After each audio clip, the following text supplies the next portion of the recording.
Makeup artist দিদির কাছে সাজুগুজু করে আসার পর দেখি ভবনটা পুরোই ফাঁকা, কারণ আমি অনেকটা আগে চলে এসেছিলাম। আর তারই মাঝখানে করে নিলাম আমি একটু রিলস। আর তারপরে লোকজন আসতে শুরু করে দিল, আর এরই মাঝে চলে আসলো আমার বর।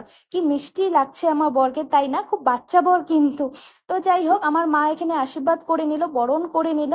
আর তারই মাঝে আমি চলে আসলাম বরকে দেখতে। আর এই দেখো, আমার বান্ধবীরা আমার বরের মুখটা এমনভাবে ঢেকে দিয়েছিল যাতে কোনোভাবেই আমার বর আমাকে দেখতে না পায় আর আমিও আমার বরের মুখটা দেখতে না পাই। খুব ইয়ার্কি করছিল ওরা। তো এইভাবেই শুরু হলো আমাদের শুভদৃষ্টি মালা বদল। তো যখন শুভদৃষ্টি হচ্ছিল তখন কিন্তু ভীষণ লজ্জা পাচ্ছিলাম আমরা দুজনেই। যতই আমাদের সম্পর্ক 11 বছরের হোক না কেন, কিন্তু এই মুহূর্তটা যখন আমি ওর মুখটা দেখছিলাম, মানে একটা নতুন মনে হচ্ছিল মানুষকে আমি দেখতে পারছি। খুব লজ্জাও লাগছিল ওর দিকে তাকাতে। জানি না এই ফিলিংসটা কার কার এসেছে। তো তোমরা যারা লাভ ম্যারেজ করেছো তারা অবশ্যই কমেন্ট করে জানিও যে তোমাদেরও কি সেম ফিলিংস এসছে কিনা। তো যখন মালা বদল হচ্ছিল তখন আমি বারবার বলেছিলাম যে আমাকে যেন পিঁড়ির উপরে মালা বদল না করানো হয়, কারণ এই জিনিসটা আমার ভীষণ ভয় লাগে, কারণ পড়ে গেলেই কিন্তু গেল।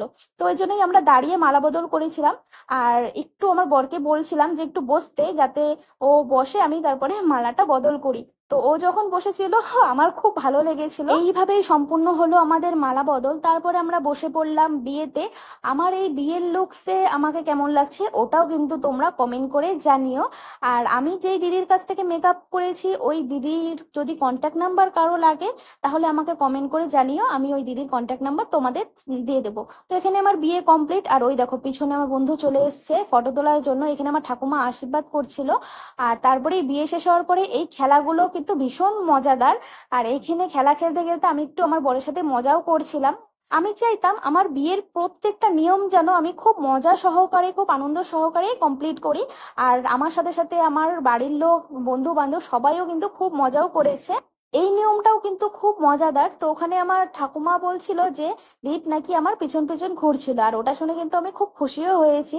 যাই হোক, আমাদের এই বিয়ের সব কিছু নিয়ম কমপ্লিট হয়ে গেল।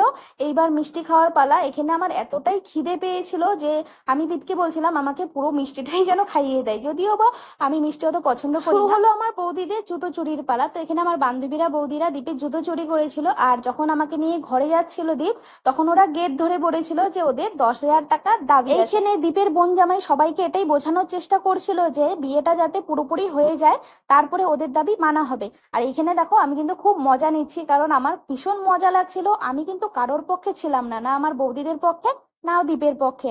তারপরে আমরা চলে গেলাম খাওয়া দাওয়া করতে, কারণ খুব খিদে পেয়েছিল আমাদের। আমরা কিন্তু সব বন্ধু বান্ধব সবাই মিলে একসাথে খেতে বসে পড়েছিলাম। তো আমার বিয়ের ব্লগটি তোমাদের কেমন লাগলো ওটা কিন্তু কমেন্ট করে অবশ্যই জানাতে হবে তোমাদের। আজকের মতো এইটুকুই, টাটা।